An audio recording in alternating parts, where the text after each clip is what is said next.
الناس فاكران ان انا مولود مسلم، بس ما يعرفوش القصة الحقيقية. كل انسان لما بيتولد بيبقى على دين ابويه. ابوك وامك مسلمين فانت مسلم، ابوك وامك مسيحيين فانت مسيحي وغيره. لكن ما فكرتش مرة ان انت ما اخترتش الدين اللي انت موجود فيه؟ مش يمكن الدين بتاعك غلط واتفرض عليك ولازم تعيش حياتك كلها بتتعامل على مبادئ هذا الدين؟ وهنا كانت البداية في 2011. كنت طالب اعدادي وكشخص مراهق فكرت في الديانة بتاعتي، وساعتها ما كانش في اجابات لاسئلة كتيرة كانت بتدور في عقلي. هو في دين تاني ممكن يكون صح؟ هل في ربنا اصلا؟ طب لو في ربنا هو فين؟ وليه ربنا سايب الظلم والفساد والناس اللي بتموت والمرض وكل ده يحصل؟ في الوقت ده ما كانش معايا تليفون ولا انترنت، ووقعت في دوامة خلتني ابعد عن كل حاجة متعلقة بديني في الوقت ده، حتى الصلاة. خفت اقول لاهلي في البيت على الافكار اللي جت في بالي، يشتموني او يضربوني، ومشيت في الطريق لوحدي تايه ومش معايا حد يدلني على الطريق الصح اللي نفسي اوصل له، لغايه ما بدات اروح سايبر فتح جديد عندنا وابحث على الانترنت عن كل سؤال بيشغل عقلي في الوقت ده. وبدات بسؤال: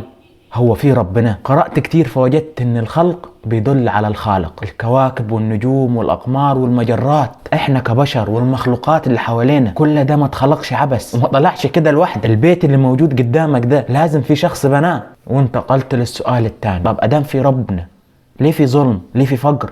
ليه في مرض؟ وجدت الإجابة إن ده اسمه قانون التباين. عمرك ما هتحس بنعمة الصحة غير لما تشوف المرض. كل الأشياء اللي احنا واقعين فيها ما هي إلا اختبار. الفلوس الكتير والغناء فتنة لصاحبه، هيشكر ربنا ويتصدق ولا لا؟ والفقر برضه اختبار، هتقدر تتحمل وتشكر ربنا ولا هتكفر؟ وفهمت إن كل شيء لازم يكون فيه ضد ليه، وإن لو ما فيش شر ما فيش خير، وإن الدنيا اختبار وكل واحد حر في اختياراته. حلو، ربنا موجود، بس إزاي أعبده؟ إيه الدين الصح اللي أدخل فيه علشان يقربني من هذا الرب وهذا الإله خالق الكون؟ ودخلنا في مرحلة جديدة، البحث عن الدين الصحيح. ولقيت نوعين: أديان بتدعو لعبادة إله موجود في السماء، وأديان تاني بتدعو لعبادة أشياء مخلوقة، أصنام، نار، حيوانات. والعقل بيقول ان مستحيل الاله يكون متجسد في هيئة حيوان او صنم. وبكده هنروح للاديان الثانية، الاديان السماوية. في معانا الدين اليهودي والمسيحي والاسلامي. الدين اليهودي تحول لقومية، لا يمكن تدخل الدين اليهودي غير لما تكون امك يهودية. فهل ربنا امر بكده؟ هل ربنا يمنع حد انه يدخل الجنة ويدخل في الدين بتاعه ويعبده؟ فالنقاش في الدين اليهودي انتهى قبل ما يبدأ. بحثت في الدين المسيحي، لقيت خلل في اصل التوحيد. المسيحيين بيعبدوا الاب والابن والروح القدس، 3، بس بيقول لك ان هو واحد. والعقل بيقول ان مستحيل يكون في اكثر من خالق او اكثر من اله للكون ده. ده المركب اللي لها رئيسين تغرق، وده بسبب الاختلاف بين الالهه واللي عاوزينه. كل اله هتكون ليه متطلبات غير الاله الثاني، والكون يبوظ. وازاي اله عظيم خلق كل الكون ده عاجز وضعيف ومصلوب؟ وازاي اصلا تيجي الفكره ان هو يتصلب علشان يخلص البشريه من الذنوب؟ ما هو اله ما يغفر على طول. وهل ادام هو غفر كل الذنوب للبشر، هل كده معناها ان اذنب براحتي ومش هتحاسب؟ ده غير الاختلافات الكتيرة الموجودة في نسخ الكتاب المقدس. الانجيل في اكتر من نسخة ليه، فده كان كافي ان ما اعتنقش الدين المسيحي. ده بقى دور البحث في الاسلام. اول حاجة رسالة عالمية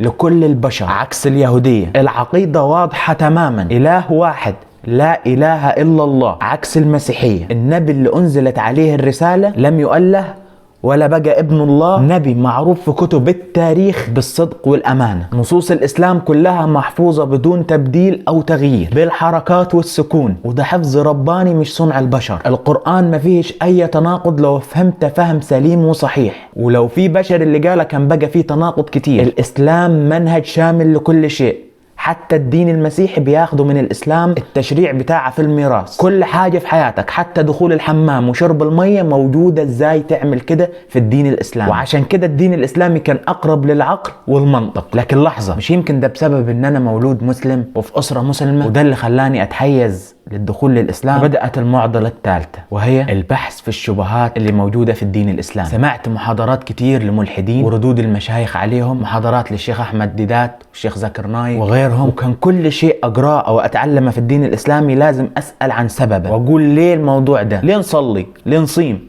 ليه نزكي، ليه نحج. كل حاجة كنت عاوز أعرف السبب فيه، لغاية ما سمعت فيديو بيقول إن أنت لو واثق فعلا وعندك ايمان ويقين بالله سبحانه وتعالى مش هتبحث، هتقول سمعنا واطعنا وهتدخل في فئة المؤمنين. ادام الشيء موجود في القرآن والسنة الصحيحة فما تدورش عن السبب. وكمان لقيت ناس كتير بتدخل الاسلام كان يهود او نصارى او حتى ملحدين، وبكده اتاكدت ان الاسلام هو الدين الصحيح اللي انا اتبعه في حياتي. وقبل ما تقفل الفيديو عاوز اقول لك على حاجه مهمه جدا وتكاد تكون الاهم في الفيديو ده. انا لما خدت الرحله دي للاسف وقعت الفروض بتاعتي ومضطر ارجع اصلي تاني من الاول، وكمان علشان ما كانش فيه تركيز من المدرسه على المنهج الديني، وبالرغم ان الاسره متدينه جدا ولكن كان في خوف مني اني اواجههم بكل الكلام اللي كان جوايا. فحاول يا صديقي تتفقه في الدين، انك تسمع مشايخ انت تثق فيهم ومش شيخ واحد، علشان احنا بشر بنخطأ، الشيخ التاني يعدل. ونصيحه من شخص خاض التجربه وقال لك عليها، اوعى توقع فيها علشان هتعمل زي هتسيب فروضك وهتضطر تصلي كل الفروض اللي فاتت ليك من سنة واثنين وثلاثة، وهتندم على كل الأوقات اللي ضاعت، لأن أنا كان ممكن أموت وأنا في الرحلة دي. فقوي نفسك في الدين الإسلامي للمعرفة وليس للتشكيل. لو أنت